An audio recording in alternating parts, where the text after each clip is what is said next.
¿Qué tal? ¿Cómo están? Bienvenidos a Agenda Económica, edición AM. Muchas gracias por acompañarnos en este día miércoles. Después de una jornada festiva, la de ayer, retomamos las informaciones en este miércoles 16 de agosto. Tenemos harta información. Vamos a partir de inmediato con nuestros titulares. Estos son los temas que estaremos revisando los próximos 30 minutos.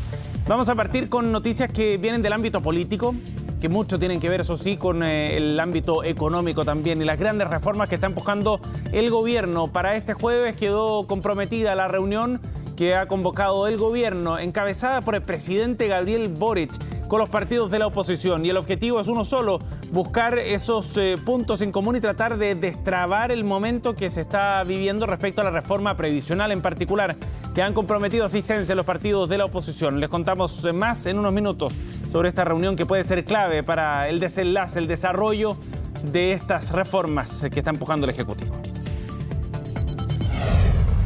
Por otro lado, también les vamos a contar sobre interesantes antecedentes que publica hoy día el diario Pulso respecto a la creación de empresas en nuestro país, en particular empresas de servicios profesionales, porque se ha registrado un explosivo crecimiento de este tipo de sociedades profesionales que lo que buscan fundamentalmente es eximirse del pago del IVA. Recordemos que el servicio implementó una ventana que se va a extender hasta diciembre para que se puedan crear este tipo de sociedades, reconvertir algunas empresas a sociedades profesionales y de esa manera evitar el pago que entró en vigencia ya hace algún tiempo para las empresas que prestan servicios. Ya les contamos más sobre los datos publicados hoy día por Diario Pulso. Y en otra materia les contaremos también sobre las cuantiosas utilidades de las AFP que alcanzaron en el primer semestre de este año. Subieron en cerca de un 2,6% en promedio dentro del sistema, si bien hubo algunas que tuvieron pérdidas o que cayeron más bien sus utilidades, otras tuvieron una ganancia y un crecimiento de ella aún mayor. En el acumulado, en todo caso, la cifra es bien impactante, llega a 278 millones de dólares solo en el primer semestre de este año. Las razones detrás de esto y el contexto, además de los números publicados por la Superintendencia, los vemos también en unos minutos. Y hay preocupación por lo que está ocurriendo con la economía china. Ha venido mostrando números bien desalentadores este primer semestre. Un crecimiento por debajo de lo esperado definitivamente por parte del gobierno, pero también por parte del mundo entero, recordando el peso específico, sobre todo en el comercio, que tiene el gigante asiático. Ante ese escenario, el Banco Central chino ha reducido la tasa de interés en un intento por tratar de estimular la economía de ese país. Ya les contamos más sobre los detalles respecto a las novedades que llegan desde el gigante asiático.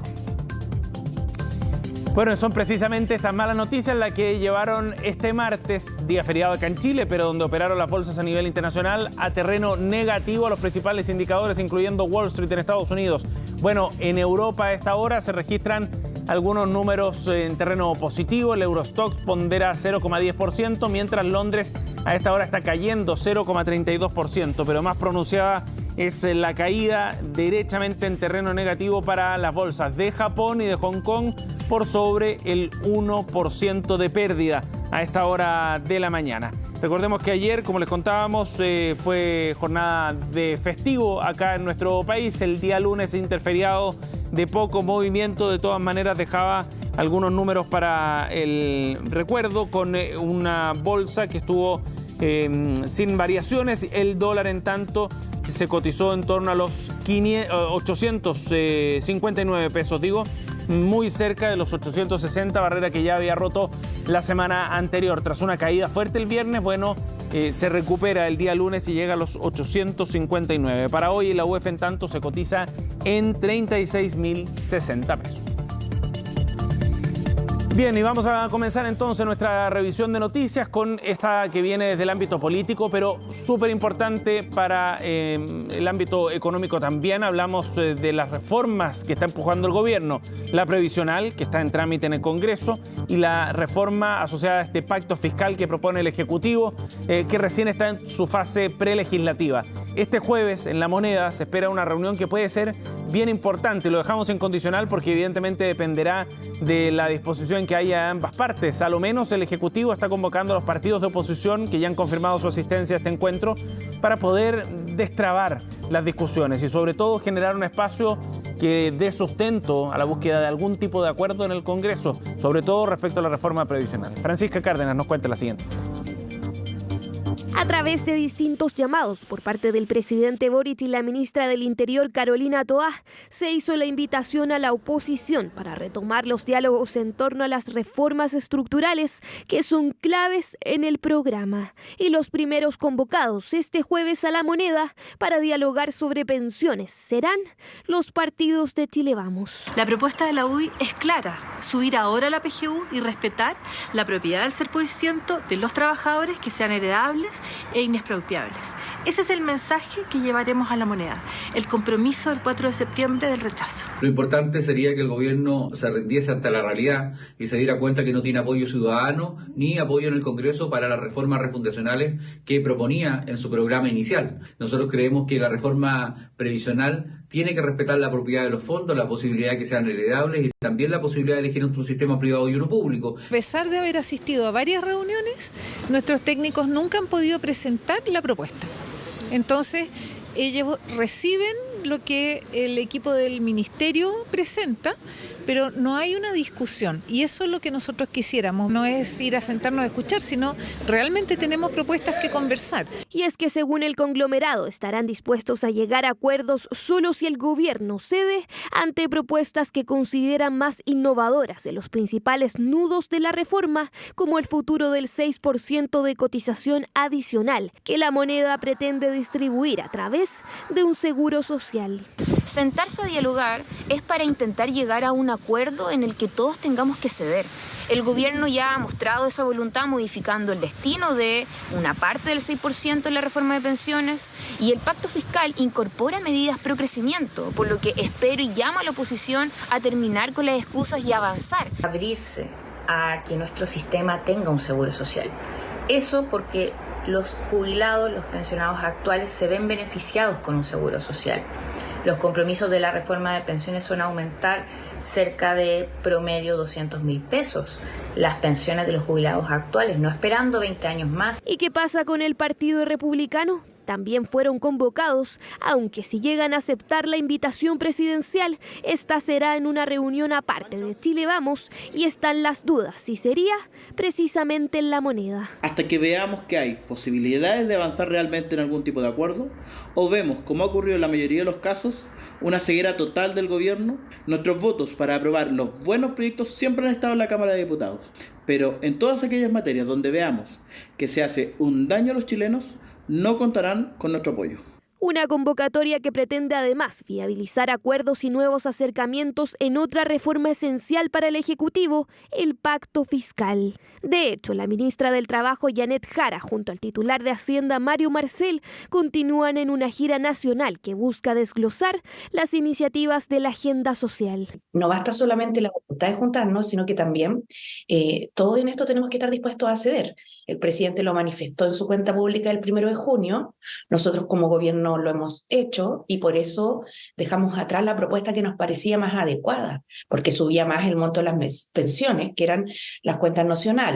Pero también ahora le toca a la oposición. El gobierno dejó abierta la invitación a otros sectores políticos como una forma de pavimentar el camino en un momento de tensiones políticas tras la salida del exministro Giorgio Jackson y las repercusiones del caso Convenios. Por supuesto que vamos a concurrir como demócratas a la invitación que nos haga el presidente. Hemos estado en todas las invitaciones, hemos nosotros puesto encima de la mesa propuestas, pero llegó la hora de que el gobierno transparente si va a seguir de la mano de la ideología o va a tomar cartas en el asunto, no solo en probidad y transparencia, sino también en seguridad, en vivienda, en salud. Los políticos no somos capaces de llegar a acuerdo porque tenemos un gobierno tosudo que no quiere ceder. Pudiéramos hacer una consulta vinculante a la ciudadanía donde cada uno pudiera dar su opinión y realmente esto sería una decisión democrática. Yo invito al gobierno a que si no somos capaces de llegar a los acuerdos necesarios, trabajémoslo a través de democracia vinculante. Señales del Ejecutivo, que se suma también a la invitación que hizo el presidente Boric a Sebastián Piñera a viajar juntos en el avión presidencial para participar en el cambio de mando en Paraguay, instancia donde precisamente abordaron la necesidad de alcanzar acuerdos. Son las 8:10. Vamos a ir a otro tema. Como les contábamos en nuestros titulares, se ha registrado un explosivo crecimiento de las sociedades profesionales en nuestro país. Y esto tiene mucho que ver con los cambios tributarios que se han implementado, recientemente acá en Chile. Uno de ellos con el término de la franquicia tributaria que permitía eximir del pago del IVA a los servicios profesionales. Pues bien, esa medida que se adoptó en el contexto de la creación de la PGU como una forma de recaudar más para poder financiar precisamente este cambio en materia previsional, ha significado también un crecimiento bien importante de las sociedades profesionales. Y de acuerdo a lo que publica el diario Pulso hoy día, en su edición de hoy, son más de 12.000 las sociedades que ya se han creado para eximirse precisamente del pago del IVA a los servicios. Esa es la lógica fundamentalmente. Esta creación de sociedades profesionales se da también en una ventana que ha abierto el Servicio de Impuestos Internos para que las sociedades puedan reestructurarse y de esa manera entonces quedar eximidas de este pago. Esa ventana se ha ampliado hasta el 31 de diciembre. A 7 meses de que se promulgara esta nueva legislación, entonces ya se registran más de 12.000 empresas que se han reconvertido como sociedades profesionales. La mayoría de ellas lo hizo en enero, más de 5.600 de ellas, y luego la cifra ha ido decreciendo, pero se sigue registrando parte de estos cambios en el tipo de sociedad hasta el mes de julio, y la mayoría de ellos concentrados en la región metropolitana. Recordemos que la nueva ley eximió del pago de IVA a ciertos servicios ambulatorios de salud, pero la mayoría de otros servicios están sometidos a esta nueva normativa que establece este pago del IVA a los servicios profesionales.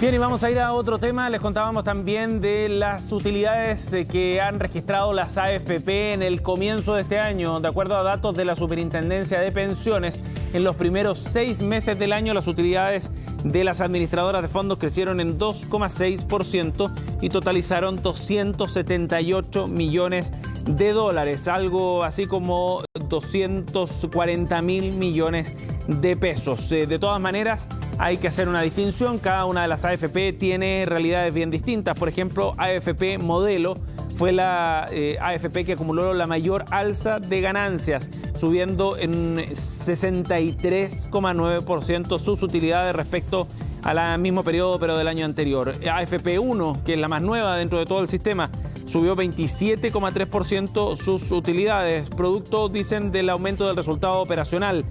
Mientras que AFP Capital tuvo 14,3% más respecto al año anterior. De las administradoras que están en el sistema, son 7, 6 registraron ganancias, mientras que solo una tuvo un retroceso, 24,5% menos respecto al año anterior, pero de todas maneras cuantiosos ingresos los que reciben en todo caso las AFP, que totalizan, como decíamos, 278 millones de dólares en utilidades en todo el sistema, en un momento bien relevante donde estos datos cobran más importancia cuando se discute precisamente cuál será el futuro de la industria en el sistema previsional.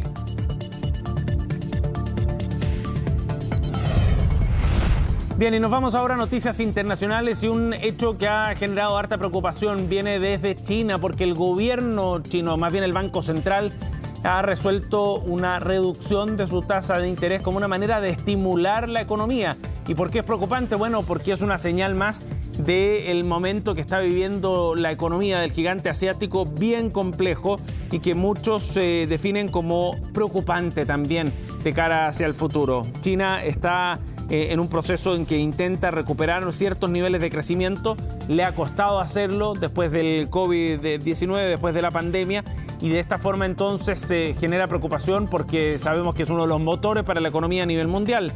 Esta es la segunda reducción de la tasa de interés que realiza el gigante asiático desde junio, y fue una noticia bien sorpresiva la que adoptó el Banco Popular chino. El recorte es de 15 puntos básicos, para los préstamos bancarios a un año. De esa manera quedan en un 2,5%. Y se trata del ajuste más importante que ha hecho el Banco Popular de China desde el año 2020, en plena pandemia precisamente.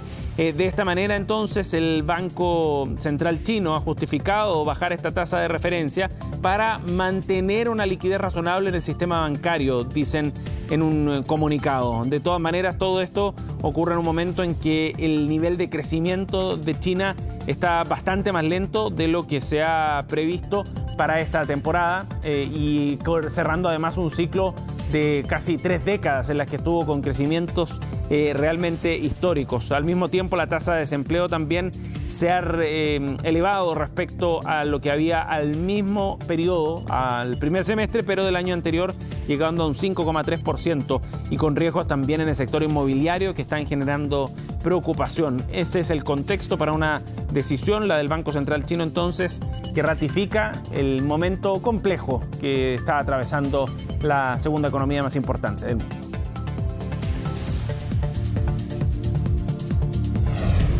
Ocho con 16, nos vamos a ir a una pausa y ya seguimos con más de Agenda Económica.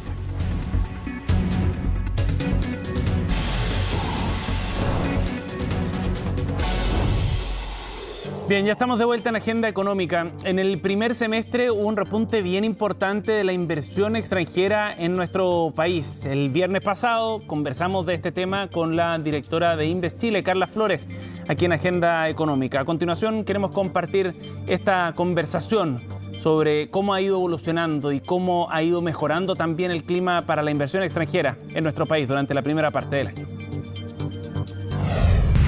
Bien, y vamos a ir a otro tema para contarles buenas noticias en materia de inversión extranjera en nuestro país. Cerrado el primer semestre, ya es posible hacer algún análisis y los números muestran un salto bien relevante de 12,6% más de inversión extranjera respecto al mismo periodo, primer semestre, pero del 2022. Temas que vamos a abordar junto a la directora de Invest Chile, Carla Flores, que nos acompaña a esta hora. ¿Cómo está, Carla? Hola, Sebastián, muy bien. ¿Y tú cómo estás? Muy bien, gracias por conversar con nosotros. Y bien interesante estos números, hay que desglosarlo y eso haremos a lo largo de esta conversación, pero es una buena noticia, sin duda, que haya crecido la inversión extranjera. ¿Qué es lo que pasó en el primer semestre en particular, Carla, que explica este salto? Mira, primero que todo destacar que son excelentes noticias. Si comparamos este primer semestre, digamos, los primeros 6 meses del año con los primeros 6 meses del año anterior, vemos un salto de un 12,6% en el total de los montos de la cartera de Invest Chile. Sí. Y que se explica principalmente por aumentos en los proyectos de energía, en los proyectos de infraestructura tecnológica. Esos son como los sectores que más crecen y vemos aumentos, por ejemplo, los proyectos que provienen desde Estados Unidos. Tenemos 30 nuevos proyectos por más de $3.000 millones, proyectos canadienses por más de $1.200 millones extra. Carla, vemos a Norteamérica también con harta presencia y movimiento. Hay un aumento respecto al 2022, de 2022 a 2021 también hubo un aumento. Esto viene, digamos, como una tendencia que ha ido al alza. ¿Qué factores creen ustedes que están explicando este crecimiento de la llegada de inversión foránea? Bueno, a la base, digamos, de que Chile es un país que tiene un tremendo track record como receptor de capitales foráneos, ¿cierto? Que tiene ya toda una tradición de fortaleza institucional, de estabilidad macroeconómica. Vemos que nacen oportunidades que son bien novedosas y que tienen que ver con los desafíos que tiene el mundo hoy día en términos de mitigación de la crisis climática, todos los temas que tienen que ver con energías renovables, con minerales que tienen que aportar a la transición energética, pero también en los temas de infraestructura digital. Chile se ha abierto al campo de la digitalización y hoy día somos como un hub en la región de infraestructura tecnológica. Claro. Entonces, todas esas nuevas son como nuevas ventajas que Chile ha ido desarrollando y que se suman a las condiciones generales como receptor de inversión que han ido abriendo nuevas oportunidades y que se han ido forjando y que a medida que un inversionista viene y hay un efecto señal positivo, otros le siguen. Claro. Carla, y en el sector, para ir mirando ya en zoom estos números, el sector de energía es el que lidera, tú ya nos contabas, la receptación de inversión extranjera. Este sector logra alcanzar más de $12.300 millones, son cifras altísimas. ¿Esto también muestra una tendencia o hay factores factores puntuales que hayan explicado lo que ocurrió en los primeros 6 meses del año para este sector específicamente, el de energía? Mira, casi se duplicó el número de proyectos que ingresaron al sector de energía. Ajá. Comparando los últimos 12 meses de este año y los 12 meses anteriores. Yo creo que hubo un impulso importante que tiene que ver con la hoja de ruta de segundo tiempo que viene de la transición energética, todos los cambios regulatorios que tienen que ver con almacenamiento, con mejorar las condiciones de transmisión, los compromisos que tienen que ver con que exista transmisión y los proyectos ligados a eso. Hubo como un nuevo ímpetu en el sector de las energías renovables. Sí, ese punto que tú mencionabas es bien interesante. Estamos hablando de números globales, ¿no? De un crecimiento de 2,6%, pero a veces puede llegar un solo proyecto que representa gran parte de ese crecimiento. Acá, ¿cómo se ha comportado el número de proyectos que están trayendo esta inversión acá a Chile? ¿También ha crecido? Sí, ¿me estás preguntando de energía o de todo? No, en general. Sí, el número de proyectos aumentamos, tenemos más de 50 proyectos adicionales. Ajá, perfecto. En comparación al año anterior. Exactamente. De acuerdo.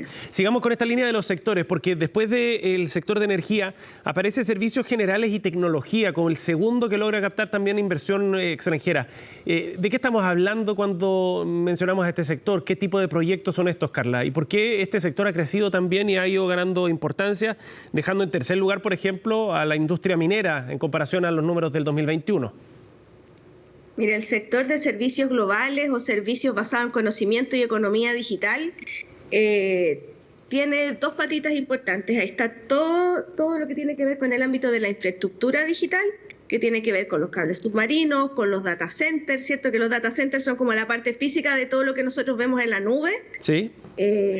Por una parte, y por otro lado tenemos todas las empresas que tienen que ver con servicios basados en conocimiento, que es como desde Chile, ingenieros, desarrolladores de software, generan contenido para atender el mercado norteamericano, el mercado europeo. Por ejemplo, aquí hay empresas que hacen telemedicina. Ajá. Y que, no sé, por ejemplo, hacen los diagnósticos médicos desde aquí para Tailandia.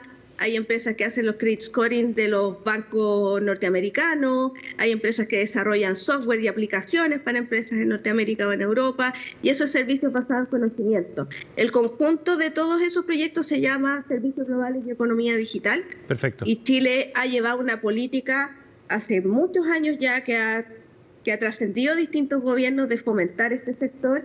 Y Chile se ha posicionado como un hub de infraestructura tecnológica. Eso te iba a preguntar, es súper interesante eso, porque hay competidores, digamos, en la región también que pueden ser bien atractivos. ¿Qué es lo que distingue a Chile para atraer inversión en este sector en particular?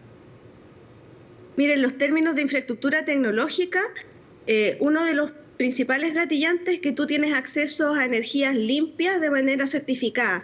Los data centers, por llamarlo así, en términos más genéricos, son grandes consumidores de energía, y estas grandes multinacionales tienen compromisos de mitigación del cambio climático también y de descarbonización. Por lo tanto, poder garantizar que su principal input, que es la energía, es completamente limpia, los ayuda sin duda con sus indicadores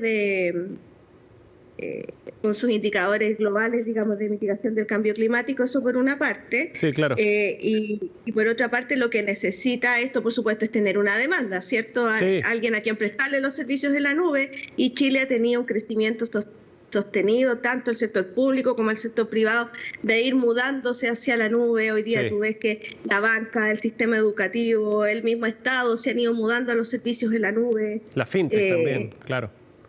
El desarrollo de la fintech, tuvimos, por ejemplo, cuando tú ves que la ley fintech sale finalmente, eso tuvo también una explosión de empresas fintech queriendo ubicarse en Chile como un referente en la región, y eso demanda la nube, y esto es como un círculo virtuoso muy interesante. Carla, y que empieza a tirar el carro de demandar el capital humano más sofisticado. Sí, eso claro. Es lo interesante que tiene este sector, que es intenso en capital humano, más sofisticado. Y basado en conocimiento, definitivamente. Carla, antes de que se nos vaya el tiempo, ¿esto se traduce también en empleos? ¿Tiene una estimación concreta, por ejemplo, de lo que significa esta inversión extranjera en generación de puestos de trabajo? O sea, no solo una estimación, tenemos los datos duros de cada uno de los proyectos. Piensa que, claro, esto es el resumen, pero cada uno de estos proyectos está cuál es tu monto, cuál es tu empleo y cómo va avanzando en el pipeline. La cartera en total tiene 18.381 empleos, para ser concreta, que implica un crecimiento de 4,6% respecto al año anterior. Y de estos 18.000 empleos que están en esta cartera, se están abriendo hoy, digamos, están hoy día buscando postulantes 6.100 empleos. Qué buenas noticias de todas maneras, porque... Es una excelente noticia. Son empleos de calidad, además, asociados a la inversión extranjera. Exactamente, y todos entendemos que si bien el mercado laboral ha sido bien resiliente al ajuste, piensa que Chile viene haciendo un ajuste macroeconómico importante. Sin embargo, el mercado laboral ha mostrado ser bastante resiliente para el tamaño del ajuste que ha sido esto, y sin duda la inversión extranjera y estos proyectos de inversión han sido un tremendo aporte a esa resiliencia. Sin duda, sin duda. Carla, muchas gracias por conversar con nosotros para analizar estas cifras del balance del primer semestre. Gracias a ti por la invitación, que estés muy bien. Igual. Bien, después de repasar esa entrevista, cerramos Agenda Económica. Gracias por acompañarnos, 8:30, ya comenzamos Noticias Express junto a Fresia Solto.